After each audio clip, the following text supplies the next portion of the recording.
আজরাইল আলাইহিস সালাম কয়, নবী গো আপনি এমন কেন করেন? আপনার তো কথা হলো আপনি ডুইকে বের হয়ে আসবেন, আবার কেন ভিতরে ঢুকলেন? পয়গম্বর জান্নাতের ভিতর থেকে ডাক দেয়া কয়, ভাই আজরাইল, এবার তুমি তোমার কামে চলে যাও, আমি আর জান্নাত থেকে বের হব না। ঢুকে পড়ছি তো ঢুকে পড়েছি, আর বের হব না। কারণ হয়তো তুমি জানো না, আমার আল্লাহ জান্নাতের ভিতরে একবার যারে ঢুকায় আর বের করে না। আল্লাহ পাকের আদেশ, মৃত্যুর স্বাদ সমস্ত প্রাণীকে ভোগ করতে হবে। কুল্লু নাফসিন যায়িকাতুল মাউত, আমি মৌতের স্বাদ পাইলিছি, মৌতের মজা আমার একবার বুঝ হয়ে গেছে।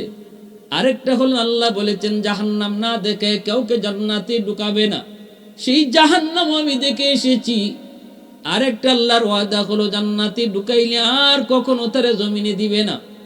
অতএব তোমার সাথে আমার একটা ওয়াদা ছিল, ঢুকে আবার বাইরে আইমু, আমি বের হইয়া এসে তোমার ওয়াদাও রক্ষা করছি। এখন আমি জান্নাতের ভিতরে ঢুকে পড়ছি, আর বের হব না, আর বের হব না। মালাকুল মউত আজরাইল এবার তিনি তো কিংকর্তব্য বিমূঢ় হয়ে গেলেন, হিতাহিত জ্ঞান হারিয়ে ফেললেন। কি করবেন কি না কিছুই বুঝেন না। আল্লাহর কাছে কই, মালিক তোমার পয়গম্বর ইদ্রিসকে তুমি কই সুবিধা আমি জান্নাতের ভিতরে ঢুকাইছি, এখন ঢুকছে তো ঢুকছে আর বাইরে তো চায় না। আল্লাহ এখন আমি কি করব? আল্লাহ পাক কয়, আজরাইল তুমি তোমার কামে চলে যাও। আমার কুদরতের ফয়সালাও এমনটাই ছিল, আমার কুদরতি ফয়সালাও এমনই ছিল। আমার ইদ্রিসকে আমি জান্নাতের ভিতরে সুখ স্বাচ্ছন্দ্যে তারে আমি জান্নাতে চিরস্থায়ীভাবে রেখে দিব। যাও তুমি তোমার কাজে চলে যাও। আল্লাহ পাক রব্বুল আলামিন জান্নাতের ভিতরে ইদ্রিস আলাইহিস সালামকে রেখে দিলেন, তিনি এখানেই থাকবেন। এই যে রাওয়ায়াতটা, এই যে বর্ণনাটা, এই বর্ণনাটা অনেক কিতাবে লিখছেন, এটা ভিত্তিহীন। অনেকে অনেক জায়গায় বলেন এর কোনো ভিত্তি পাওয়া যায় না। অনেকগুলা প্রশ্ন এই ঘটনার সাথে সংঘর্ষ, কোরআন হাদিসের অনেক আলোচনা এই ঘটনার সাথে সংঘর্ষ, এজন্য এই ঘটনা বর্ণনা করাও ঠিক না। যারা বলে না শোনার জন্য বলবো, এজন্য বলি মূল ঘটনাটা কোরআন আর হাদিস থেকে আমি যা বলেছি। পয়গম্বর ইদ্রিস আলাইহিস সালামের মৌত হয়েছে চতুর্থ আকাশে, আল্লাহ পাক চতুর্থ আকাশে উঠাইলেন, আর এখানেই তার মরণ হয়েছে। আর নবীর সাথে দেখাও হয়েছে মেরাজের রজনীতে চতুর্থ আকাশে। প্যারে হাজিরিন, এই হলো পয়গম্বর ইদ্রিস আলাইহিস সালামের সংক্ষিপ্ত কথা, যেখানে একটা সহিহ রাওয়ায়াত আছে আর আরেকটা কিছু ভিত্তিহীন আলোচনাও আছে। আল্লাহ আমাদেরকে সবসময় সঠিক নির্ভরযোগ্য আলোচনা শোনার এবং সে অনুযায়ী আমল করার, এখান থেকে শিক্ষণীয় কথা জানার তৌফিক আল্লাহ দান করুন। সবাই বলি আমিন। ওই আসল জীবনের পুঁজি যেন বেশি হয়, এই নেশায় এই লোভে তিনি পড়ে গেলেন। এবার জিব্রাইল আমিনকে বলেন, ভাই জিব্রাইল, তাহলে তুমি আল্লাহর কাছ থেকে চায় আমার হায়াত লম্বা করে দাও, আমার হায়াত বাড়ায় দাও, লম্বা হায়াতের একটা সুযোগ করে দাও। যেই মাত্র আল্লাহর পয়গম্বর হযরত ইদ্রিস লম্বা হায়াতের জন্য তিনি আবদার করলেন, জিব্রাইল আমিন কয়, নবী গো, এটা তো আমার সাধ্যে নয়, কার কতদিন হায়াত বাকি আছে না আছে এই বিষয়টা আমার দায়িত্বে নয়, আমার জিম্মাদারিতে নয়। যদি জানতে হয় তাহলে চলেন মালাকুল মউত আজরাইলের কাছে যাই। আপনার আর কতদিন দুনিয়াতে আপনি জীবিত আছেন এই বিষয়টা যদি কিছুটা জানে তবে আজরাইল জানবে। ভাইরা বন্ধুরা, এই বইলা মালাকুল মউত আজরাইল আলাইহিস সালাম চতুর্থ আকাশে যার হেডকোয়ার্টার যেখানে তিনি থাকেন, ওই জায়গায় জিব্রাইল আমিন আল্লাহর পয়গম্বর হযরত ইদ্রিস আলাইহিস সালামকে নিয়ে হাজির।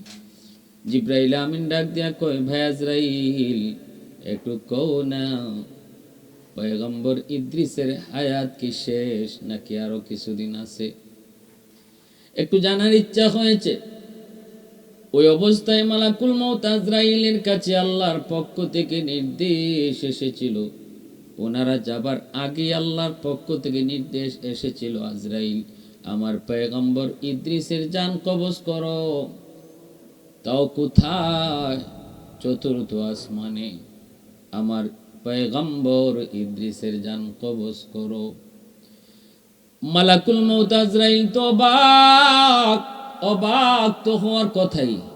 কেমনে জান কবজ করব একজন মানুষ, তাকে দুনিয়ায়, আর আল্লাহ বলেছেন চতুর্থ আসমানে। কেমনে সেটা সম্ভব? কি করে সেটা হয়? তিন জিনিস, কার, কোথায়, কখন মরণ হবে একমাত্র জানেন কে? আল্লাহ। একমাত্র জানেন আল্লাহ, আর কেউ জানে না, কেউ জানে না কার মরণ কখন হবে, কোথায় হবে, জানেন শুধু একমাত্র আল্লাহ। মালাকুল মউত আজরাইল মৃত্যুর 40 দিন আগে তিনি টের পান। বিশাল বড় একটা গাছ, গাছের পাতাটা 40 দিন পর পর রং বদলে। মৃত্যুর 40 দিন আগে গাছের ওই পাতাটা মাটিতে পড়ে যায়। যেই পাতার মধ্যে মানুষটার নাম লেখা থাকবে, তার ঠিকানা লেখা থাকবে, তখনই আজরাইল আলাইহিস সালাম ওই গাছের পাতা উঠায় তিনি জানতে পারেন তখন ওই মানুষটার হায়াত শেষ, আর মাত্র 40 দিন বাকি আছে।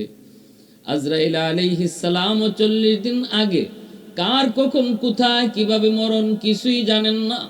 আল্লাহ পাক নির্দেশ দিলেন, আজরাইল আমার পয়গম্বর ইদ্রিসের রূহ কবজ করো চতুর্থ আসমানে। মালাকুল মউত অবাক, কেমনে সেটা সম্ভব? ওই অবস্থায় জিব্রাইল আমিন যা বলতেছেন, ভাই আজরাইল একটু কও না পয়গম্বর ইদ্রিসের আর কতদিন দুনিয়াতে জীবিত আছেন, হায়াত আর কতদিন বাকি? ইনি তো আল্লাহর কাছে লম্বা হায়াত চাইতেছেন। তখনই আজরাইল আলাইহিস সালাম অবাক নয়নে জিব্রাইল আমিনের দিকে তাকায় বলতেছেন, ভাইয়া জিব্রাইল একটু তাড়াতাড়ি আমাকে বলো পয়গম্বর ইদ্রিস কোথায়? এখন উনি কোথায়? কই ইনি আপনার অফিসের সামনেই। মালাকুল মউত আজরাইল তো অবাক। আমি তো মনে মনে ভাবতেছিলাম পয়গম্বর ইদ্রিসের রূহ কবজ করব, তাও জমিনে না আসমানে, তাও প্রথম আসমানে না চতুর্থ আসমানে। কেমনে সেটা সম্ভব এতটুকু সময়ের ভিতরে? অথবা তিনি জমিন থেকে আসমানে আসবেন কেমনে? কিন্তু আল্লাহ পাকের কুদরত বুঝা বড় দায়। ইদ্রিস নিজেই আবদার করে চতুর্থ আকাশে পৌঁছে গেলেন। এতেই বোঝা গেল আল্লাহ পাক যার মরণ যেখানে লিখে রাখছে, ওই জায়গায় আল্লাহ পাক তারে কোনো না কোনো সুরতে, কোনো না কোনো উসিলায় এখানে আল্লাহ তারে পৌঁছাবেই। হয়তো সে নিজের ইচ্ছাই সেখানে হাজির হবে, আল্লাহ পাক রব্বুল আলামিন তারে এখানে পৌঁছাবে, এখানে হাজির করবে। সুলাইমান পয়গম্বরের জমানার এক ঘটনা। এক লোক আল্লাহ পাক রব্বুল আলামিনের পক্ষ থেকে আজরাইল আলাইহিস সালামের কাছে নির্দেশ হলো, হিন্দুস্তানে অমুক একটা লোক, তার রূহ কবজ করো। ওই অবস্থায় মালাকুল মউত আজরাইল সুলাইমান আলাইহিস সালামের কাছে দাঁড়ানো। আল্লাহর নির্দেশ, এই মুহূর্তে তুমি তারে, এমন একটা লোক, এই লোকটারে হিন্দুস্তানে যান কবজ করো। আজরাইল আলাইহিস সালাম এবার তিনি যাবেন হিন্দুস্তান, যা তার রূহটা কবজ করবেন। কিন্তু তাকায় দেখেন সুলাইমান পয়গম্বরের সামনেই লোকটা দাঁড়ায় আছে। ফেরেশতা অবাক তো হওয়ার কথাই। একটু পরই যা রূহ কবজ করব এই লোকটা এখন মিশর, আমি কেমন করে হিন্দুস্তানে তার জান কবজ করব? বড় বড় চোখে তার দিকে তাকালেন, অবাক হয়ে তাকালেন। আজরাইল আলাইহিস সালাম অবাক তো হলেন এইভাবে, এই লোক মিশর কেমন করে? তার তো এই মুহূর্তে থাকার কথা হিন্দুস্তান, কারণ একটু পরই তার রূহ কবজ হবে হিন্দুস্তানে। লোকটা যদি এখানে থাকে, আমি হিন্দুস্তানে তার রূহ কবজ করব কেমন করে? বড় বড় চোখে অবাক নয়নে তাকালেন। এই লোকটা ভয় পেয়ে গেল। মালাকুল মউত আজরাইলকে চিনে না, চিনার কথাও না, কিন্তু তার বড় বড় চোখে তাকানোর কারণে লোকটা ভয়ে অস্থির। আল্লাহর পয়গম্বর সুলাইমান নবীকে কয়, নবী গো, এই লোকটা আমার দিকে যেইভাবে তাকাইছে মনে হয় আমাকে হত্যা করে ফেলবে। মনে হয় আমাকে মেরেই ফেলবে। আমি এই এলাকায় থাকতে চাই না, আমি আরব এলাকায় থাকতে চাই না।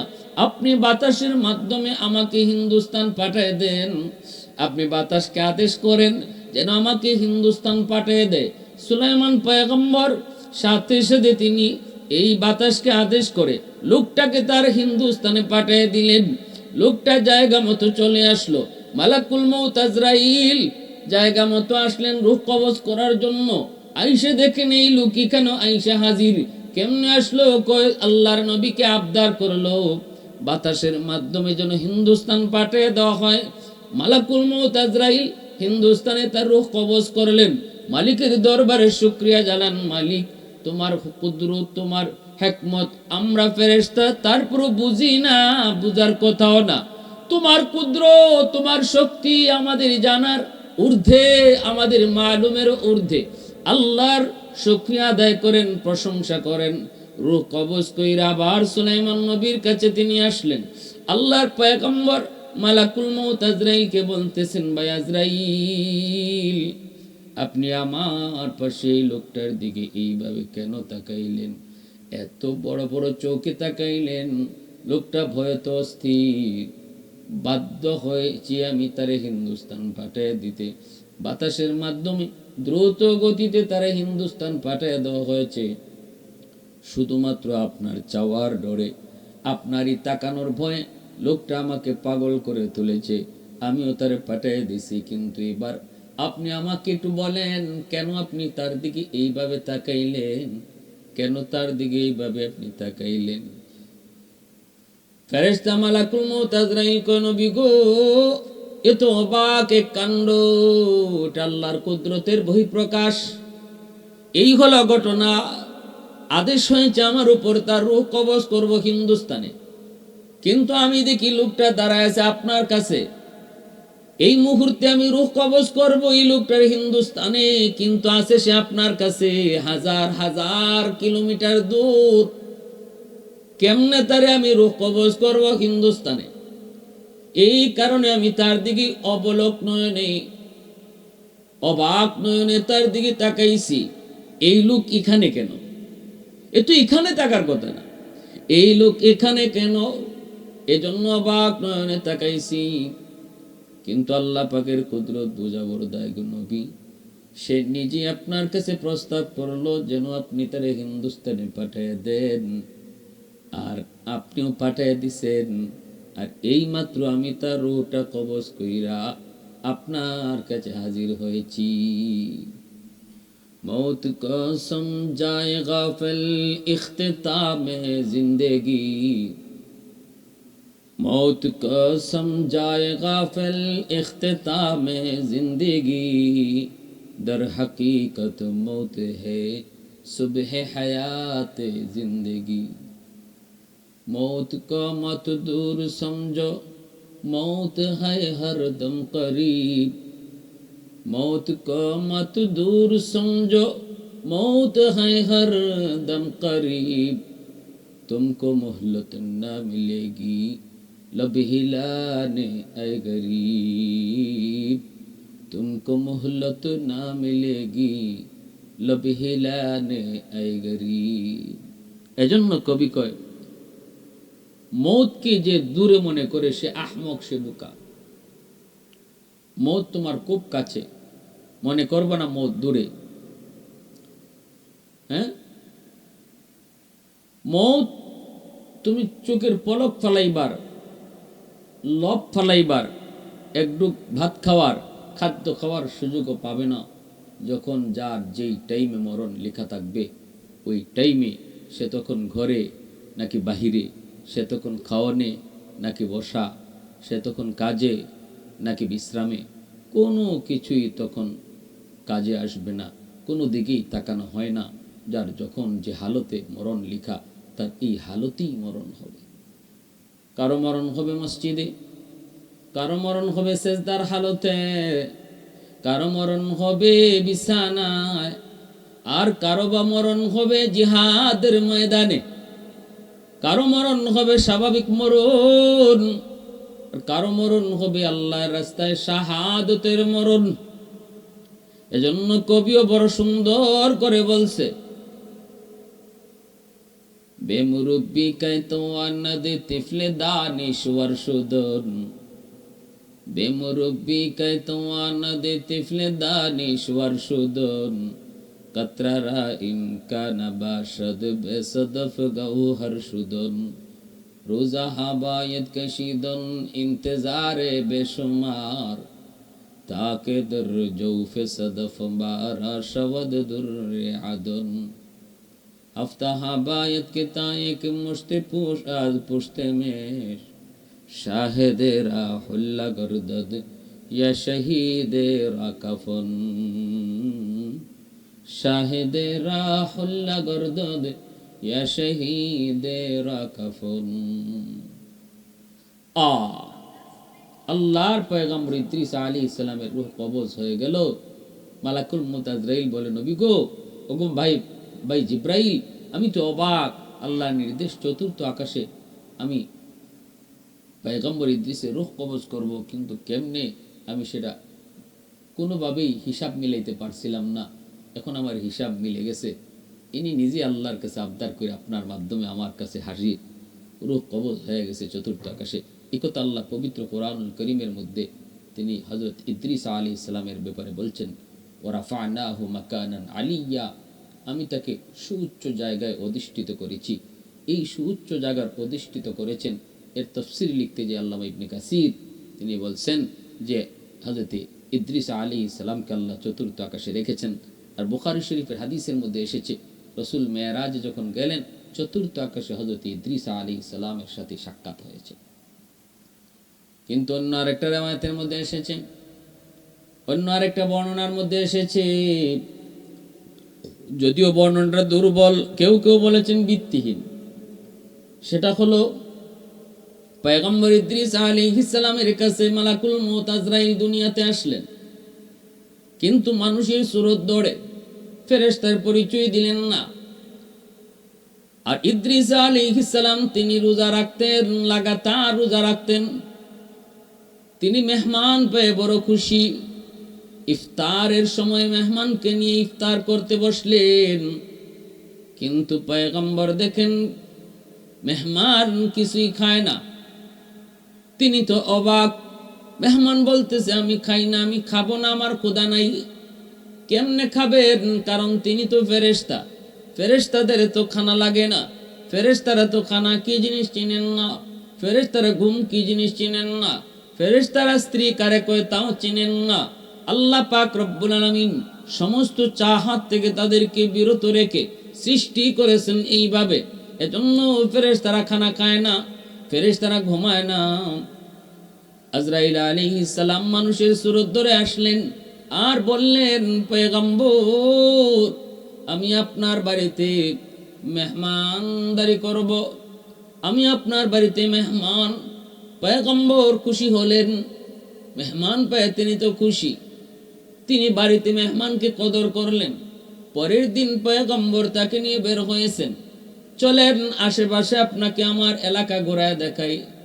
বের হলেন, বের হয়ে দেখতেছেন, দেখতে দেখতে একটা বাগানের ভিতরে যায় ঢুকলেন। হাতের কাছে ফল, বিভিন্ন ফলের গাছের ফল হাতের কাছে ঝুলতেছে। হযরত মালাকুল মউত আজরাইল মানুষের সুরত ধরে আসলেন। এইবার তিনি বলতেছেন, পয়গম্বর চলেন আমরা এই ফল গাছ থেকে ফল খাই। এই যে দেখেন কত পাকা ফল, কত সুন্দর পাকা ঝুলতেছে, চলেন একটা ফল খাই। পয়গম্বর কয়, সাবধান, হাত দিবেন না, এই ফলের বাগানের মালিক আমি না, অন্য কেউ। অন্যের জিনিস তার অনুমতি ছাড়া খাওয়া জায়েজ নয়, অন্যের জিনিস তার অনুমতি ব্যতীত ভক্ষণ সেটা হারাম। না না, এখানে হাত দিয়েন না। আবার সামনে চলতে শুরু করলেন, মাঠ ভরা ছাগল। ছাগল দেখার পর ফেরেশতা মালাকুল মউত আজরাইল আল্লাহর পয়গম্বরকে কয়, চলেন একটা ছাগল এখান থেকে জবাই করে আমরা খেয়ে ফেলি। পয়গম্বর কয়, আপনি তো বড় অদ্ভুত মানুষ মিয়া, আপনি তো বড় আজীব মানুষ, হালাল খাবার আপনার সামনে দিলাম খান নাই, আর এখন হারাম খাওয়ার জন্য পাগল হয়ে গেছেন। কি ব্যাপার, এই ছাগলগুলা তো আমরা মালিক না, অন্যের জিনিস খাবো কেমন করে? হারাম হারাম হারাম। আপনারে হালাল জিনিস দিলাম, আমার ঘরের খাবার খাইলেন না। এবার তিনি বলতেছেন না, আমি আপনারে পরীক্ষা করেছি, দুনিয়ার প্রতি আপনার লোভ আছে কিনা। আল্লাহর পয়গম্বর ইদ্রিস আলাইহিস সালাম অবাক হলেন, সন্দেহে পড়ে গেলেন, লোকটা কি, কি তার পরিচয়? সে আমারে পরীক্ষা করতেছে। ঘটনা কি একদিন, 2 দিন, 3 দিন যাওয়ার পর আজরাইল আলাইহিস সালামের চাল চলন দেখে নবীর সন্দেহ বেড়ে গেল। তিনি এবার বলতেছেন, কসম, আল্লাহর কসম, আপনি বলেন আপনি কি, আপনার পরিচয়টা কি আগে আমারে শোনান। এতদিন পর্যন্ত বলতেছি বলেন না, আল্লাহর কসম করে বলি আপনার পরিচয়টা শোনা। সাথে সাথে আল্লাহর নূরের তৈরি ফেরেশতা মালাকুল মউত আজরাইল বলেন, পয়গম্বর, আমি মানুষ না, আমি আল্লাহর ফেরেশতা মালাকুল মউত। পয়গম্বর ইদ্রিস, আপনি কি সেই মালাকুল মউত যিনি মানুষের রূহ কবজ করে? বলে হ। পয়গম্বর ইদ্রিস কয়, তাহলে বুঝি আপনি আমার রূহ কবজ করতে আসছেন? আজরাইল আলাইহিস সালাম কয়, না না না গো নবী, আপনি আপনার রূহ কবজ করতে আসি নাই, আপনার রূহ কবজের নির্দেশ এখনো আসে নাই। তবে আমি এসেছি আপনার কিছু গুণের উপর আসক্ত হয়ে, আপনার ইবাদত বন্দেগী আল্লাহর গোলামের প্রতি আসক্ত হয়ে এসেছি আপনার সাথে বন্ধুত্ব করার জন্য। আমি আপনার সাথে বন্ধুত্ব করতে চাই। পয়গম্বর কয়, আমার সাথে যদি আপনি বন্ধুত্ব করতে চান তাহলে শর্ত আছে। আমার শর্ত যদি মানেন আমি আপনার সাথে বন্ধুত্ব করব। কি শর্ত? 1 নম্বর শর্ত হলো, মরণের কষ্ট কেমন আমার বুঝতে একটু মন চায়। আপনি আমারে একটু মরণের কষ্টটা বুঝাইবেননি, আপনি আমারে মরণের কষ্টটা একটু সচক্ষে দেখাইবেননি। তখনই আজরাইল আলাইহিস সালাম কয়, এটা তো আমার হাতে না, আপনার রূহ কবজ কইরা আপনার মরণের কষ্ট সচক্ষে দেখাবো, এটা তো আমার হাতে না, আল্লাহর কাছ থেকে পারমিশন নিতে হবে। পয়গম্বর কয়, তাহলে আল্লাহর কাছ থেকে একটু অনুমতি নেন। মালাকুল মউত আজরাইল আলাইহিস সালাম আল্লাহর কাছে ডাক দিয়া কয়, মালিক, তোমার পয়গম্বর মরণের কষ্ট নিজের চক্ষে দেখতে চায়, আল্লাহ অনুমতি আসেনি। আল্লাহ কয়, ঠিক আছে, অনুমতি দিলাম। আজরাইল আলাইহিস সালাম কয়, আপনি শোন। পয়গম্বর তিনি শুইলেন, রূহ কবজ শুরু হয়ে গেল, জান কবজ শুরু হয়ে গেল। জান কবজ সমাপ্ত হলো, একটু পরে আবার রূহটা তার কাছে ফিরে দেওয়া হলো। পয়গম্বর এবার তিনি আবার উঠলেন, মরলেন, আবার জীবিত হলেন। মৃত্যুবরণ এবং হায়াত, মরণ আর হায়াত একমাত্র আল্লাহর হাতে। আল্লাহ পাক রব্বুল আলামিন যারে চান তারে মরণ দেন, যারে চান আল্লাহ জীবন দেন। এই ক্ষমতা একমাত্র কার? একমাত্র আল্লাহ। কাদির কুদরত দারি বরকামাল, কাদির কুদরত দারি বরকামাল, আনতা রাব্বি আনতা হাসবি যুল জালাল, আনতা রাব্বি আনতা হাসবি যুল জালাল। আল্লাহ পাকের হাতে। আল্লাযী খালাকাল মাউতা ওয়াল হায়াতা লিয়াবলুয়াকুম আইয়ুকুম আহসানু আমালা। হায়াত মউত আল্লাহ পাক সৃষ্টি করেছেন। পয়গম্বর ইদ্রিস আলাইহিস সালাম মউতের কষ্ট, মউতের যন্ত্রণা নিজের চোখে দেখার জন্য নিজে আবদার করে তিনি মউতের কোলে ঢলে পড়লেন। মালাকুল মউত রূহ কবজ করলেন, আবার আল্লাহর হুকুমে তার দেহে রূহ ফিরে দেওয়া হলো। জীবিত হওয়ার পর আল্লাহর পয়গম্বরকে মালাকুল মউত জিজ্ঞেস করে, নবী গো, আপনি মরণ কেমন দেখলেন? আপনি মরণ কেমন দেখলেন? পয়গম্বর ইদ্রিস তখন বলতেছে, ভাই আজরাইল, একটা জীবিত পশুর চামড়া উল্টা সিলাইলে যেই পরিমাণ কষ্ট ওই পশুটা ভোগ করবে, এর চেয়ে হাজার হাজার গুণ বেশি কষ্ট, মৌতের কষ্ট আমি টের পেয়েছি। আজরাইল আলাইহিস সালাম কই নবী গো, কসম খোদার, দুনিয়ার শুরু থেকে আজ পর্যন্ত কোনো মাখলুকের রূহ কবজ আমি এত আসানের সাথে করি নাই যতটা সহজভাবে আমি আপনার রূহ কবজ করেছি। কারণ এটা আসলি রূহ কবজ করা নয়, এটা আপনারে চাক্ষুষ দেখানো। এজন্যই আমি যত সহজ ততটা সহজ আমি আপনার ক্ষেত্রে করেছি।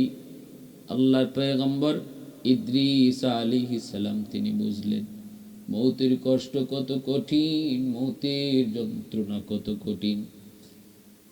পয়গম্বর ইদ্রিস এবার মালাকুল মউতকে ডাক দেয়া কয়, ভাই আজরাইল, তোমার সাথে আমার বন্ধুত্ব হবে, আরেকটা শর্ত আছে। কি সেই শর্ত? কই শর্তটা হলো আল্লাহ পাকের তৈরি জাহান্নাম আমার একটু নিজের চোখে দেখাইবানি। জাহান্নাম দেখতে মন চায়, আমাকে একটু জাহান্নাম তুমি দেখাইবানি। আল্লাহর কাছে আবদার করে, আল্লাহ আপনার পয়গম্বর ইদ্রিস জাহান্নাম নিজের চোখে দেখতে চায়। আল্লাহ কয় অনুমতি দিলাম। আজরাইল আলাইহিস সালাম পয়গম্বর ইদ্রিসকে নিয়া জাহান্নামের কিনারায় এসে জাহান্নাম দেখাইলেন। জাহান্নাম দেখলেন, জিজ্ঞেস করলেন, নবী গো কেমন দেখলেন? আল্লাহর পয়গম্বর কয়, এত ভয়াবহ কল্পনা করি নাই। আল্লাহ যা কইছে বাস্তবের চেয়ে হাজার হাজার কোটি গুণ বেশি আযাব আর কষ্ট। একথা আমার নবীও বলেছেন। নবীজি মেরাজের রজনীতে জাহান্নাম নিজের চোখে দেখছেন, জান্নাত নিজের চোখে দেখছেন। নবীজি আয়েশা উম্মতকে বলেছেন, উম্মতের দল শোনো, আল্লাহ পাক কোরআনে আর আমি নবীর আল্লাহ জান্নাত জাহান্নামের কথা যা শুনাইছে সব বিবরণ যদি এক জায়গায় রাখা হয়, কোরআন হাদিসের ভিতরে যত কথা জান্নাত আর জাহান্নাম নিয়ে আছে সব কথা যদি এক জায়গায় রাখা হয়, এই তুলনায় আমি নবী জান্নাতে আর জাহান্নামে যা নিজের চোখে দেখে এসেছি এর চেয়ে 99 গুণ বেশি জাহান্নামের আযাব আর কষ্ট তোমরা কোরআন হাদিসে যা পাইছো, আমি নিজের চোখের চেয়ে 99 গুণ বেশি কষ্ট দেখে এসেছি। জান্নাতের সুখ শান্তি কোরআন হাদিসের ভিতরে তোমরা যা শুনেছো আর পাইছো, আমি নবী জান্নাতের সুখ শান্তি যা দেখছি এটা 99 গুণ বেশি, বাস্তবে 99 গুণ বেশি। পয়গম্বর ইদ্রিস তিনিও বলতেছে, ভাই আজরাইল, যা জেনেছি এর চেয়ে বাস্তবে 1000 গুণ বেশি। এবার আল্লাহর পয়গম্বর ইদ্রিস ডাক দিয়ে কয়, ওগো ভাই আজরাইল, আরেকটা আবদার তোমার কাছে করি, এরপরে আমার আর তোমার মধ্যে বন্ধুত্ব হয়ে যাবে। আমার তোমার বন্ধুত্ব হওয়ার জন্য আর একটা 3 নম্বর শর্ত হলো, আমাকে জাহান্নাম তো দেখাইছো, এবার আমাকে জান্নাত তুমি দেখাইবানি। পয়গম্বর জান্নাত দেখার আবদার করলেন, কিন্তু ভিতরে ভিতরে একটা ইচ্ছা, একটা নিয়ত তার আছে। এটা মালাকুল মউত আজরাইলকে বুঝাইলেন না। দিলের খবর আজরাইল জানে না, দিলের খবর জানেন কে? আল্লাহ। দিলের খবর জানেন কে? আল্লাহু আলিমুম বিযাতিস সুদূর। অন্তরের খবর একমাত্র জানেন কে? আল্লাহ। আজরাইল আলাইহিস সালামও জানে না, ফেরেশতা জিবরাইলও জানে না, আমার আপনার নবীও অন্তরের খবর জানে না, বড় পীর আব্দুল কাদের জিলানীও অন্তরের খবর জানে না। তাহলে আমার পীর সাহেব কেমনে জানবো? আমার আট্রসি চন্দ্রপাড়া আর এরকম মাজারি এরা কেমনে জানবো? মাইজ ভান্ডারি কেমনে জানবো? কোন ওলি আল্লাহ অন্তরের খবর জানে না, নবীরাই জানে না। জানেন শুধু একমাত্র কেবলমাত্র শুধুমাত্র আল্লাহ। এজন্য আজরাইল আলাইহিস সালাম পয়গম্বর ইদ্রিস যখন জান্নাত দেখতে চাইলেন, আল্লাহর কাছে আবদার করে, মালিক তোমার পয়গম্বর জান্নাত দেখতে চায়। আল্লাহ কয়, নেও মঞ্জুর। জান্নাতের পারে আসলেন, গেইটের পাশে দাঁড়ালেন, মালাকুল মউত আজরাইল কই নবী গো জুতা খুলেন, জান্নাত পাক ও পবিত্র, জুতা খুলে প্রবেশ করেন, কিন্তু দেরি করবেন না, দেইকেই কিন্তু দ্রুত আইয়েন। নবী কই ঠিক আছে, দেরি করব না। এই বইলা নবী ঢুকলেন। আজরাইল আলাইহিস সালাম জান্নাতের গেটে দাঁড়ানো, তিনি ভিতরে ঢুকলেন। জান্নাতের নাজ নিয়ামতগুলি তিনি দেখলেন, আবার দেইকেই তিনি বের হয়ে আসলেন। আইসেই আজরাইল আলাইহিস সালামের কাছে আইসেই আবার জান্নাতের ভিতরে ঢুকে পড়লেন। আজরাইল আলাইহিস সালাম কই নবী গো আপনি এমন কেন করেন? আপনার তো কথা হলো আপনি ঢুকে বের হয়ে আসবেন, আবার কেন ভিতরে ঢুকলেন? পয়গম্বর জান্নাতের ভিতর থেকে ডাক দেয়া কয় ভাই আজরাইল, এবার তুমি তোমার কামে চলে যাও, আমি আর জান্নাত থেকে বের হব না। ঢুকে পড়ছি তো ঢুকে পড়েছি, আর বের হব না। কারণ হয়তো তুমি জানো না, আমার আল্লাহ জান্নাতের ভিতরে একবার যারে ঢুকায় আর বের করে না। আল্লাহ পাকের আদেশ, মৃত্যুর স্বাদ সমস্ত প্রাণীকে ভোগ করতে হবে। কুল্লু নাফসিন যায়িকাতুল মাউত, আমি মৌতের স্বাদ পাইলিছি, মৌতের মজা আমার একবার বুঝ হয়ে গেছে। আরেকটা হলো আল্লাহ বলেছেন জাহান্নাম না দেখে কাউকে জান্নাতে ঢুকাবে না, সেই জাহান্নাম আমি দেখে এসেছি। আরেকটা আল্লাহর ওয়াদা হলো জান্নাতে ঢুকাইলে আর কখনো তারে জমিনে দিবে না। অতএব তোমার সাথে আমার একটা ওয়াদা ছিল, ঢুকে আবার বাইরে আইমু, আমি বের হইয়া এসে তোমার ওয়াদাও রক্ষা করছি। এখন আমি জান্নাতের ভিতরে ঢুকে পড়ছি, আর বের হব না, আর বের হব না।